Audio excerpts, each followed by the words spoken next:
Maqaa Abbaa, kan Ilmaa, kan Hafuura Qulqulluu, Waaqa tokkoo. Ameen. Dhiifamaa fi tolummaa isaa nuuf baay'isee Waaqayyo Abbaan keenyaa akka baay'ina cubbuu keenyaa osoo hin taane akka tolummaa fi dhiifama isaatti eegee tiksee hanga isaa kanatti kan nu ga'e qulqulluu kan ta'e maqaan isaa guddaa kan galatoomee fi kan ulfaate nuuf haa ta'u. Sagalee kana kan dhaggeeffattan maatiiwwan Waaqayyoo ijoolleen haadha keenya qulqulleettii Dubroo Maariyaam bakka adda addaa kan jirtan hundumti keessan maqaa gooftaa keenyaa Fayyisaa keenyaa Iyyasuus Kiristoosiin nagaan isin gaafadha. Akka isaatii bakka jirtanitti akkam bultanii, akkam ooltanii, akkam galgaleessitanii. Ameen galateeffamuu nama uumaa keenyaa Fayyisaa keenya Sillaasee kan ta'e maqaan isaa baddaa samii irratti afaan qulqulloota ergamoo isaatiin afaan qulqulloota abboota keenyaa farmoota keenyaa jiru hundumaan galateeffamuu nu birattis guddaa kan galatoomee fi kan ulfaate nuuf haa ta'u. Deessuu gooftaa keenyaa haadha hunduma keenyaa qulqulleettii Dubroo Maariyaam qulqulloota ergamoota Waaqayyoo qulqulloota abbootii keenyaa farmoolii keenya hunduma isaaniidhaaf akka kennaa isaaniitti galannii fi ulfinni isaaniif haa ta'u. Egaan maatiiwwan Waaqayyoo koorsii keenya qo'annaa kitaaba qulqulluudhaan boqonnaa afuraffaa kitaabilee kakuu haaraadhaa barachaa kan jirru. Barumsa kanaan yookiin boqonnaa kanaan kutaa 16ffaa guyyaa darbeedhaan egaa bolaawwan barachaa jirtan ni yaadattu. Ergaawwan qulqullicha Phaawulos keessaa kan 5ffaa kan ture gara Efesoonitti kan inni ergedha. Qo'annee kan dhaabbanne jechuudha. Barumsuma kanaan guyyaa har'aa immoo itti fufuudhaan kutaa 17ffaa kan ta'u ergaa qulqullicha Phaawulos gara saboota Filiippisiisitti kan inni erge. Kan barannudha kan ta'u jechuudha. Waaqayyo Abbaan keenya akkuma yeroowwan darbanii har'as nu gidduutti argamuun fedhaa fi eeyyama isaa nuuf haa ta'u. Egaan ergaa qulqullicha Phaawulos gara saboota Filiippisiisitti kan inni erge ergaan isaa kun tartiiba kitaaba qulqulluura jiruudhaan ergaa ja'affaarra barachaa jirra jechuudha. Qulqullichi ergaa kana kan barreesse dursinee akkuma ilaalle yeroo kutaa 16ffaa barannuun ergaa qulqullicha Phaawulos gara saboota Efesoon kan jedhuun jechuudha. Ergaawwan arfan qulqulluun Phaawulos Roomaatti hidhamee yeroo jiru barreesse keessaa tokko akka ta'e Efesoon baranneerraa kan lammaffaan immoo isa kanadha jechuudha. Filiippisiisitti kan inni erge kun ergichi kun achumatti mana hidhaa keessa osoo jiru qulqullichi Phaawulos kan barreessedha. Filiippisiis achuma bittaa Roomaa jala biyyoota jiran keessaa tokkodha. Magaalaa biyya Meeqdooniyaa keessatti argamtudha. Meeqdooniyaan yaa'u mootichi Filiiphoos kan jedhamu abbaan Iskindir yaa'u Iskindir isa guddicha ni beektu. Abbaa isaadha Filiiphoos. Abbaan Iskindir kun mootichi Filiiphoos biyya Meeqdooniyaa bulchaa kan ture. Booda bittaa isaa hanga Filiippisiisitti bal'isuudhaan magaalattii kana maquma isaadhaan inni ofiisaa Filiiphoos mitire maquma isaarraa kaasee Filiippisiis jechuudhaan moggaaseeraa jechuudha. Biyyattii kanatti dhaachuudha qulqulluun Phaawulos ergaa kana kan barreesse dursine akkuma kaasne qulqullichi Phaawulos ergaawwan inni mana hidhaa taa'uudhaan barreesse keessaa tokko akka taates ilaalleerraa Roomaatti hidhamee naannoo bara 60ffaa keessa ergaa kana kan barreessedha jechuudha. Barreessuudhaan karaa duuka bu'aasaa tokko gara saboota Filiippisiisitti ergeeraa jechuudha. Kaayyoo ergaa kanaa haa ilaallu. Qulqullichi Phaawulos maaliif barreesse jennee immoo ilaallu sababa arfan tokko ni qaba. Kan jalqabaa Roomaatti hidhamee osoo inni jiru yeroo sana jechuudha. Kiristaanonni Filiippisiis kennaa harkaa Afiroodiituudhaan isaaf erganii waan turaniidhaaf tokko kennaa kanaaf galatoo isaaniif kennuudhaaf jechuudha. Akkasumas jajjabinaaf jecha ergaa isaa kana isaaniif barreesseera. Kan lammaffaa immoo warri dhiphina keessa jiran jajjabaachuu yeroo kamiyyuu gooftaatti akka gammadan gorsuu fi barsiisota sobduurraa akka of eeggatan hubachiisuudhaafidha. Kan biraas gidduu isaaniitti gara of qabummaan akka jiraatan yaada tokkottis akka waliif galaniidhaaf gorsuudhaaf jecha kanas barreesseera. Akkasumas immoo hidhamuu isaa dhaga'uudhaan barsoonni sobduu keessumattuu Yihuudoonni jechuudha. Filiippisiis keessa wanta sobaa barsaa waan ta'uudhaaf isaaniidhaafis deebii kennuudhaaf jecha ergaa isaa kana barreesseera jechuudha. Ergaan isaa kun baay'ee gabaabduudha. Boqonnaa afuridha kan qabdu. Boqonnaawwan arfan kana bakka sadiitti qoodne ni ilaallaa jechuudha. Kan jalqabaa boqonnaa jalqabaati. Boqonnaan jalqabaa seensaadha. Seensaatti egaa qulqullichi Phaawulos nagaa gaafachuudha kan inni godhu. Nagaa gaafachuudhaan erga seenee booda saba bu'aa hidhamuu isaadhaaf wangeelli akka babal'ate ni dubbata. Egaan qulqullichi Phaawulos dursee dachee Yerusaalemitti kan hidhame yeroo hidhaa isaa sana baay'ooliin kallattii adda addaa akka inni miidhamuudhaaf jechuudha. Hangafoota lubootaa osoo hin hafiin akkasumas immoo warreen seera ni beekna jedhan Yihuudotas dabalatee isaanitti wanta baay'ee raawwachaa turaniiru. Erga sanaa gara Roomaa roonni deemusitti immoo achitti immoo wanta addaa taasisaa turan. Keessumattuu yeroo sana gareen lamatti ture. Gareen tokko yaa'u qulqullichi hidhamuu isaarraan kan ka'e wangeelli kun hin dhaabbatu jechuudhaan bakka isaa bu'uudhaan baay'ooliin barsiisaa turaniiru. Sababa hidhamuu isaadhaaf warreen kaan namoonni baay'een isa bakka bu'u yeroo isaan barsiisan baay'ooliin gara kiristaanummaatti deebi'an jechuudha. Tokko kanadha. Kan lammaffaa immoo sobanii jechuudha namoonni baay'een. Sobaniitu wangeela barsiisu. Maal gochuudhaaf?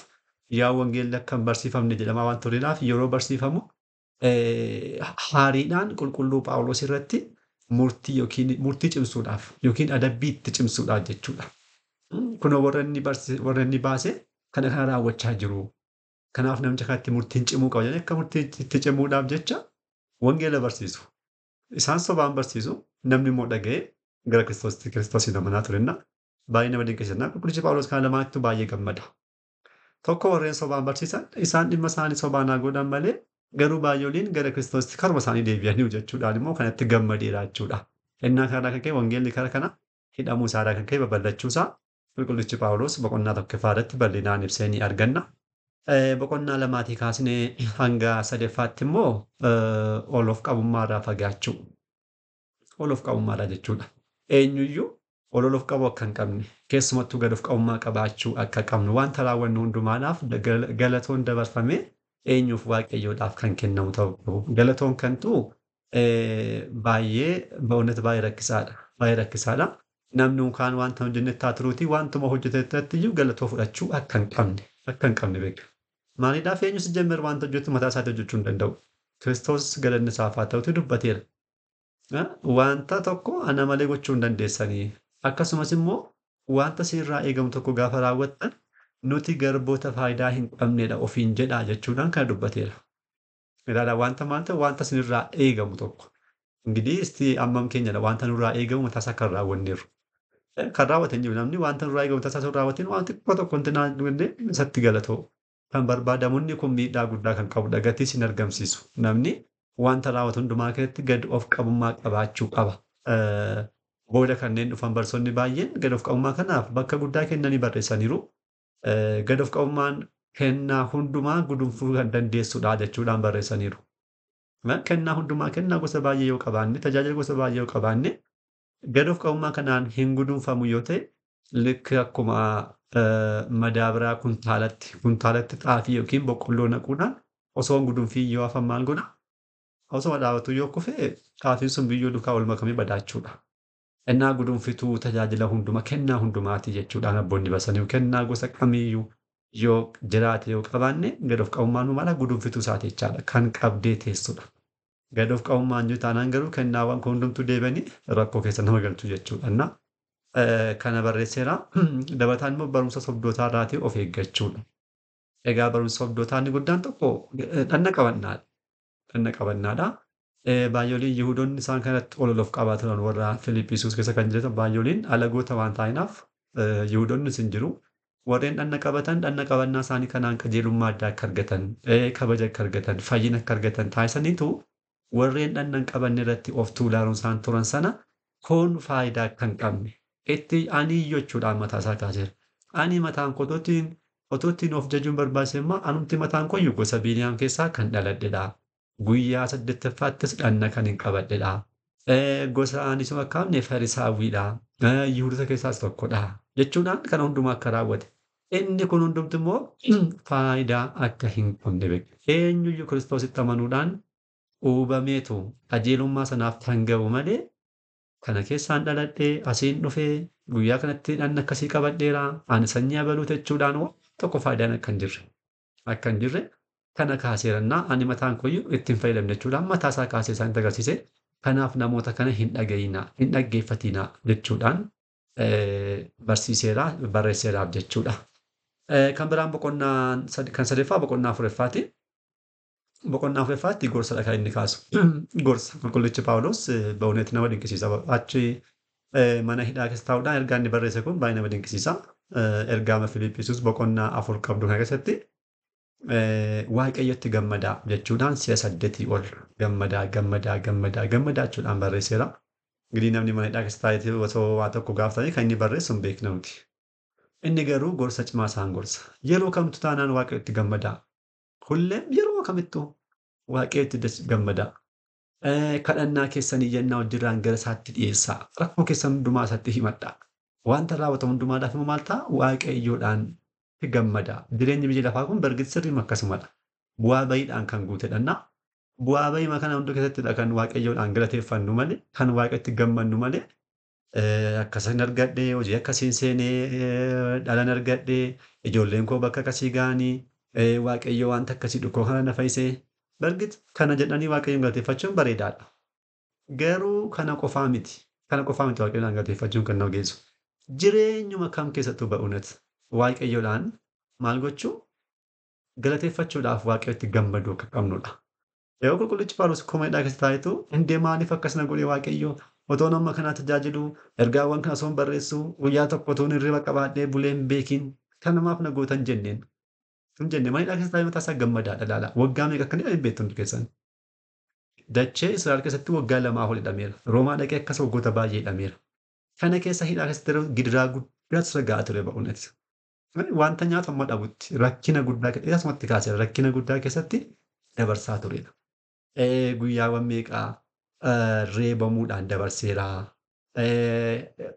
Yihuudoonni kallattiin ittiin ba'u dhawwaniiru. Alagoonni akka isa ari'atu garatti deemu nama dhabedha. Kana hundumaa keessa ta'ee garuu waaqayyoodhaan nama galateeffatudha. Ba'uunatti qulqulluun Phaawulos baay'ee nama dinqisiisa seenaansa. Nama dinqisiisa amma kanaattidha. Hundumti keenya jireenya kam keessa jiraannee kan namaaf godhe waaqayyo, kan namaaf nu godhe, kan namaaf nu godhe. Fedha waaqayyoo ta'e maatti beenna. Uunati. Kana keessa isumatti xiqqoo dubbateera. Qulqulluun Phaawulos xiqqoo waaqayyo dubbateera. Dhukkuba tokko qaba ture. Si'a 3 olidha waaqayyoon kan kadhate dhukkuba kanarraa akkas fayyisuudhaaf. Na kennaan koo si ga'aa.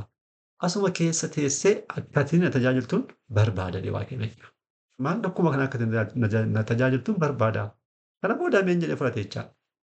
Ennaa nutis maadhaa asatti kan hubannu gorsaa qulqulluu Phaawulos kanarraatu eenyuyyuu taanaan beekaa jireenya jiru keessa taa'etti waaqayyoodhaan kan galateeffatu malee boora akkas ta'een galateeffadhaa akkas ta'een koo akkasidhaa abaluun jireenya akkasii jiraataan kanan ta'een wantoonni akkasii kun baay'ee waaqayyoodhaatti adda nama baasu. Wangeela Luqaas boqonnaa 16 lakkoofsa 9 kaasnee seenaan argannu Naweedhaa fi Al'aazaar rakkina guddaatiin jiraachaa ture. Garuu booda gaafa lamaan duranii isadha kan mirga Abrahaam deemee gale. Bakka kabajaachuudha kan gale isadha. Maaliidhaaf galee hiyyummaa isaatiin miti kan inni gale. Jireenya sana keessa taa'eetu Naweetiin ilaalee waaqayyoodhaan guyyaa tokko gaddisiisee hin beeku. Naweedhaan akkas goote anaan garuu akkas na goote jedhee waa tokko dubbatee hin beeku. Innaan namoonni baay'een bakka jireenya keenya guyyaa keessatti waaqayyo kan akkas nu godhe hundi fokkaataan. Bargit waaqayyo akka akkas taa'u ni beeka. Iddoo barbaannaa jiraannu iddoo barbaanne akka taa'u ni beeka akkas. Garuu kan barbaannaa taanu kan barbaanne kan namaa ilaaluu dhisnee kan mataa keenyaa qabanne kan jireenya mataa keenyaadhaan waaqayyoodhaan gammachiisuu waaqayyotti gammaduu guyyaarraa bakka darbee amma guyyaan akka darbeera. Kan nama dinqisiisu barri kunis yeroo murtaa'e booda darba. Waggaan lammaffaa itti aansu inuma darba wanti hundumtuu inuma darbaan. Innaa guyyaa tokko immoo jireenyi inni sirrii ni dhufaachuudha. Innaa sana abdii taasifachuudha yeroo hundumaa waaqayyotti gammaduu kan jedhamu isa kanadha jechuudha. Innaa qulqullichi Phaawulos ergaa kana bal'isee gorseera. Kaan achi keessatti immoo galatoo dhiyeesseera. Kennaa isaaf taasisaniiru saboonni Filiippisius yaa'u mana hidhaa jira waan ta'eedhaaf isaaf kennaa geessaniiruu fi innis kennaa isaanitti gammadeera. Kennaa isaanitti gammade jechuun kennaa isaanii barbaadee miti. Jaalala isaanitti gammade. Isaaf yaadanii kana gochuu isaanii malee ofuma isaa ibseera inni baay'ee gad of qabaan ani qabaadhes dhabees hundumatti bareera. Qoofattis bareera, beeluttis bareera, rakkinattis gaarummaattis hundumattis bareera. wanta hundumaa garuu maadha waaqayyoodhaan ሁሉም ነገር jechuun wanta hundumaa nan danda'a jechuudhaan kana barreesse. Bakka Waaqni Kiristoosiin hundumaa nan danda'a jechuudhaan jireenyi isaa akkam jireenya gadoof qaba akka ta'e ba'uunati. Bara tajaajilummaa isaa keessaa yeroo bakkee hojjetochaadha mana hidhaa dura dursee guyyaa guyyaa lallabaa barsiisaa oola. Halkan halkan immoo hojii foonummaa isaa hojjetaa bulaan eenyurraa waa tokko hin barbaadu. Eenyurraa jechaadha. Kana kennaachuun kennuun cubbuu ta'eetu yookiin fudhachuun cubbuu ta'eetu miti. Eenyumtiyyuu dubbateera Waaqessi dursee kakuu moofaa keessatti. Namni sangaatiin sangaa isaa xaafiitti galchee ittiin hojjetu afaan sangichaan cufiin jechuudhaan dubbata. Sangichi nyaata hamaa tajaajilu kan jedhe እንግዲህ innumti qulqullichi Phaawulos kana hiikeera. Waaqayyo kan dubbate dhuguma sangaadhaaf miti tajaajilaafidha. Kan tajaajilu wanta tajaajilu sanaaf kennaan isaan barbaachisa. Hin barbaachisaaf. Kaffaltii miindaas haa ta'u hin barbaachisa. Yoo dhiisan immoo kanaa ol gaarummaa argatu. Qulqulluun Phaawulos isaanattu baatoo wanta hin barbaanneef kana hundumaa fudhachaa hin turre. Eenyurraa jechaadha. Kan ammaa garuu kan hundumaa barreessee galatoo isaaniif dhiyeesseera. Dursanii kan isaan taasisan illee barreesseetu galatoo jajjabina isaaniif taasiseera jechuudha. Walumaa galatti salphinatti gabaa ergaan isaa gara Filiiphisitti kan inni erge mana hidhaa taa'uudhaan kan barreesse keessaa ergaan lammaffaan isa kanadha jechuudha. Kutaa taanuun kutaa 18ffaatiin ergaa taanu ergaa torbaffaa qabanneedha kan dhufnu. Har'aaf asumatti nu haa ga'u. Abbaa sagalee kanaa kan ta'e Waaqayyo Abbaa keenyaaf galanni ulfinni guddaan isaaf haa ta'u. Kutaa taanuun hanga deebinutti nagaa Waaqayyoon turtii gaarii galanni Waaqayyoo